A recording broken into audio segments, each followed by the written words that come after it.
y a quelques années, j'ai remarqué que les musulmans de par le monde me posaient exactement le même type de questions, avec exactement les mêmes mots.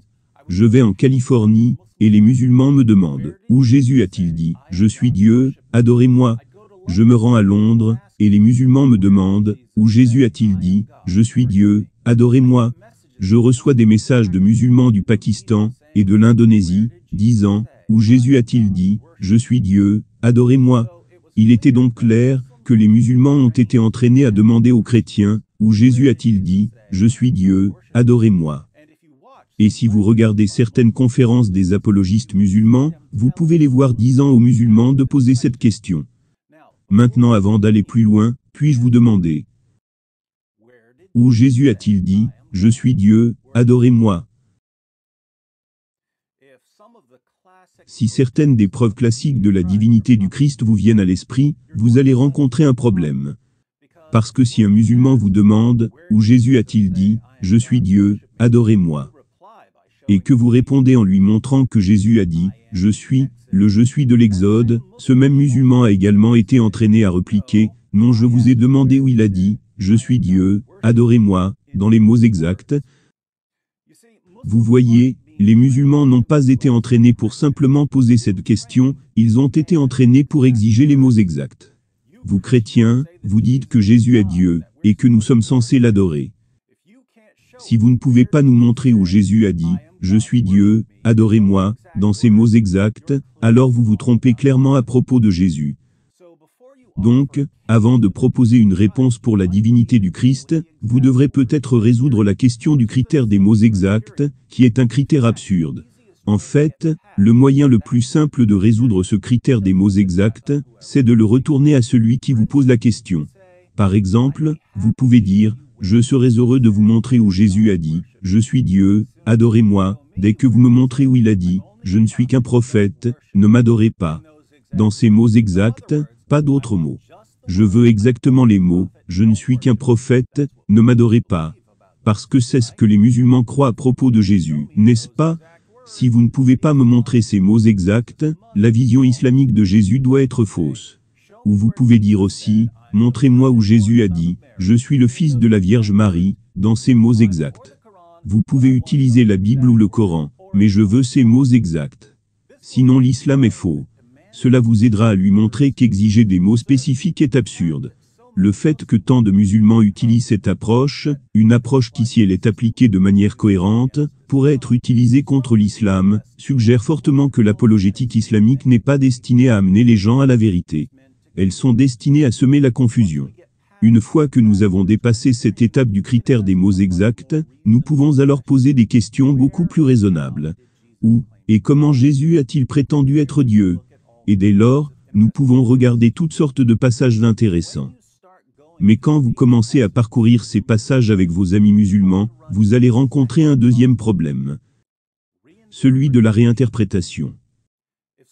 Si quelqu'un croit que Jésus n'a jamais prétendu être Dieu, et que vous lui montrez un passage où Jésus affirme être Dieu, il aura tendance pour lui de réinterpréter toute affirmation qui va en conflit avec ce qu'il croit à propos de Jésus. Heureusement, il y a un moyen de bloquer les réinterprétations de certains de ces passages. Parce que selon la Bible et le Coran, il y a certaines affirmations que seul Dieu peut vraiment faire. Par exemple, seul Dieu peut correctement déclarer qu'il a créé l'univers. Un simple être humain peut dire les mots « J'ai créé l'univers », mais la déclaration serait fausse, venant de n'importe qui d'autre que Dieu. Donc si Jésus a dit des choses qui ne peuvent vraiment être dites que par Dieu, nous devons conclure que Jésus a affirmé qu'il est Dieu. Chose intéressante, les Juifs, les chrétiens et les musulmans sont d'accord sur de nombreuses affirmations qui ne peuvent être faites que uniquement par Dieu. Regardons quelques-unes. Qui est le premier et le dernier? Sourate 57, verset 3 du Coran. Il se réfère à Allah comme le premier et le dernier. Le premier et le dernier sont deux des 99 noms d'Allah. L'Ancien Testament agrée que Dieu est le premier et le dernier, comme nous le lisons dans le livre du prophète Ésaïe chapitre 44 verset 6. Ainsi parle l'Éternel, roi d'Israël et son Rédempteur, l'Éternel des armées, je suis le premier, et je suis le dernier, et hors moi il n'y a point de Dieu. Quand le Seigneur est écrit en majuscule dans l'Ancien Testament, ce terme fait référence à Yahweh, le Créateur de l'univers. Donc tous les deux, la Bible et le Coran se réfèrent à Dieu comme le premier et le dernier. Puisque le premier et le dernier est l'un des titres de Dieu, un simple prophète peut-il s'appeler lui-même le premier et le dernier? C'est exactement ce que Jésus fait dans Apocalypse chapitre 1, versets 17 à 18 où il dit « Ne crains point, je suis le premier et le dernier, et le vivant. J'étais mort, et voici, je suis vivant au siècle des siècles. Je tiens les clés de la mort et du séjour des morts. » Vas-tu réinterpréter cela, musulman? Dis-moi ce que Jésus voulait vraiment dire, quand il a pris un titre qui ne peut être appliqué qu'à Dieu, et l'a appliqué à lui-même. Qui peut pardonner les péchés? Les êtres humains pêchent les uns contre les autres, mais cela a un sens, puisque nous péchons tous, étant en rébellion contre Dieu. De façon similaire, bien que toi et moi, mutuellement, nous nous pardonnons pour les torts que nous nous causons, seul Dieu peut offrir le pardon ultime. C'est pourquoi le prophète David pouvait dire à Dieu dans le psaume 51, verset 4. « J'ai péché contre toi seul, et j'ai fait ce qui est mal à tes yeux. » Le Coran estime que cet ultime pardon appartient à Dieu seul. Sourate 3 verset 135, « Et qui est-ce qui pardonne les péchés sinon Allah ?» Maintenant, si Allah selon le Coran est le seul qui peut offrir le vrai pardon, est-ce qu'un simple prophète peut affirmer être capable de pardonner les péchés? Dans l'évangile de Marc chapitre 2, un homme paralysé est amené à Jésus, afin d'être guéri. La réponse de Jésus a amené les dirigeants religieux à l'accuser de blasphème. Nous lisons du verset 5 à 12. Jésus, voyant leur foi, dit au paralytique, « Mon enfant, tes péchés sont pardonnés. » Il y avait là quelques scribes, qui étaient assis, et qui se disaient au-dedans d'eux, « Comment cet homme parle-t-il ainsi? Il blasphème. Qui peut pardonner les péchés, si ce n'est Dieu seul? » Jésus, ayant aussitôt connu par son esprit ce qu'ils pensaient au-dedans d'eux, leur dit, « Pourquoi avez-vous de telles pensées dans vos cœurs? Lequel est le plus aisé, de dire au paralytique, tes péchés sont pardonnés, ou de dire, lève-toi, prends ton lit, et marche? Or, afin que vous sachiez que le Fils de l'homme a sur la terre le pouvoir de pardonner les péchés, je te l'ordonne, dit-il au paralytique, lève-toi, prends ton lit, et va dans ta maison. Et, à l'instant, il se leva, prit son lit, et sortit en présence de tout le monde, de sorte qu'ils étaient tous, dans l'étonnement et glorifiaient Dieu, disant, nous n'avons jamais rien vu de pareil. Les scribes ont correctement reconnu que seul Dieu peut pardonner les péchés. Pourtant Jésus qui se désignait lui-même, comme le Fils de l'homme, qui connaissait leurs pensées, a répondu que le Fils de l'homme a autorité sur la terre de pardonner les péchés. Il a ensuite guéri le paralytique, prouvant qu'il a le pouvoir de pardonner nos péchés. Quelque chose que le Coran dit que seul Allah a l'autorité de faire. Qui sera notre juge final? Dans le chapitre 3 du livre du prophète Joël, Dieu déclare que les nations seront rassemblées, et qu'il s'assiera pour juger toutes les nations d'alentour. Selon le prophète David, dans le psaume 9 versets 7 à 8, l'Éternel règne à jamais, il a dressé son trône pour le jugement. Il juge le monde avec justice, il juge les peuples avec droiture. Le Coran, dans la sourate 22 versets 56 à 57, maintient qu'Allah jugera le monde. Il va récompenser les croyants, et punir les incroyants. La souveraineté ce jour-là appartiendra à Allah qui jugera parmi eux. Ceux qui auront cru et fait de bonnes œuvres seront dans les jardins de délices, et quant aux infidèles qui auront traité nos révélations de mensonges, ils auront un châtiment avilissant. Puisque Dieu est le juge final selon, à la fois, la Bible et le Coran, est-ce qu'un simple prophète peut-il affirmer qu'il sera le juge final de toutes les personnes? Certainement pas. Et pourtant c'est ce que Jésus affirme dans Matthieu 25, où il dit au verset 31 à 32.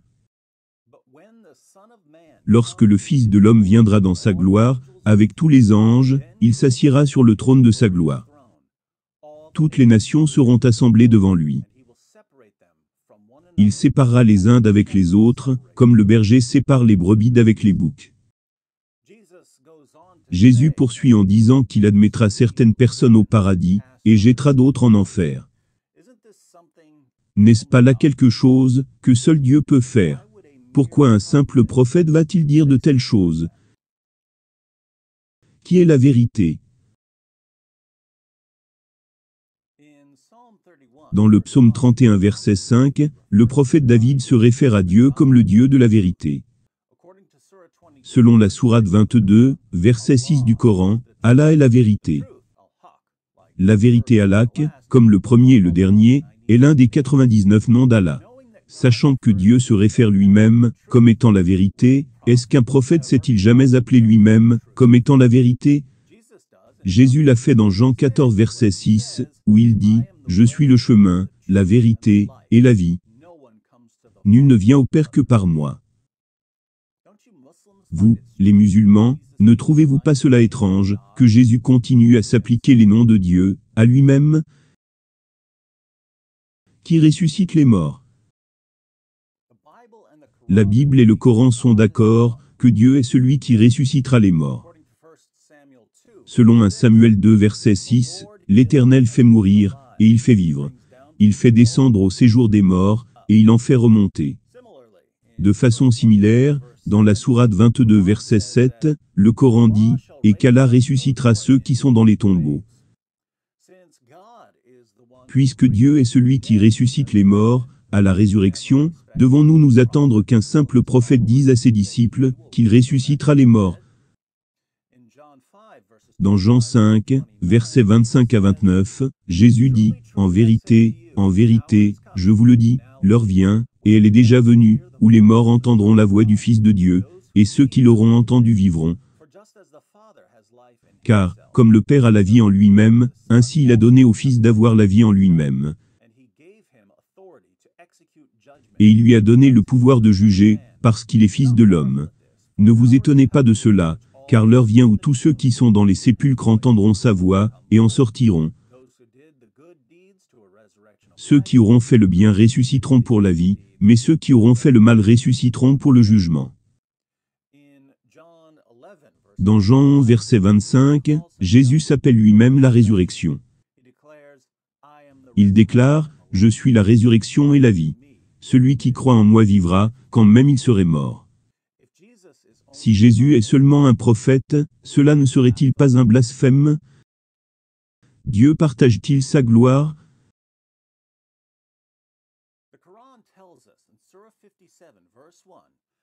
Le Coran nous dit dans la sourate 57 verset 1, « Tout ce qui est dans les cieux et la terre glorifie Allah. » Dans l'Ancien Testament, nous trouvons que Dieu ne partage pas sa gloire avec aucune personne. Dieu dit dans Ésaïe 42 verset 8, « Je suis l'Éternel, c'est là mon nom, et je ne donnerai pas ma gloire à un autre. » Très clairement, aucun prophète n'ira dire qu'il va partager la gloire de Dieu. Et encore moins qu'il avait la gloire de Dieu avant la création du monde. Mais dans Jean 17 verset 5, Jésus dit « Et maintenant toi, Père, glorifie-moi auprès de toi-même, de la gloire que j'avais auprès de toi, avant que le monde fût. » Est-ce que ce sont de telles choses que les prophètes disent?